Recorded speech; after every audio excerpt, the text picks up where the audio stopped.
తెలుగు వారి number 1 choice Telugu matrimony.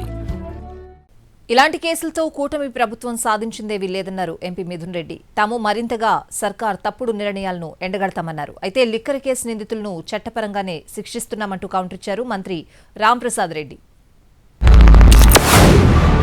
ఈ case పెట్టి సాధించింది ఏమీ లేదు, ఒక పైశాచిక ఆనందం పొందడం తప్పితే, అదేవిధంగా మా తల్లిదండ్రుల్ని మానసికంగా వేధించడం ఒకటి సాధించినారు తప్పితే ఈ కేసు వల్ల సాధించింది ఏమీ లేదు. రకరకాల కేసులు పెట్టి నాయకులందరినీ కూడా జైళ్లలో పెట్టి, సంబంధం ఉన్నా లేకపోయినా ఎట్లంటే అట్లా జైళ్లలో పెట్టి, ఇదంతా కూడా వాళ్ళు చేయాల్సిన పనుల నుంచి డైవర్షన్ చేసే పరిస్థితి ఉందని చెప్పి కూడా మనం అందరూ కూడా తెలుసుకోవాలని చెప్పి కూడా నేను తెలియజేస్తా ఉన్నాను. ఎవరైతే ఈ మద్యం కేసులో నిందితులుగా ఉంటారో ఒక్కొక్కరిగా ఈరోజు జైలు పాలవుతున్నారు.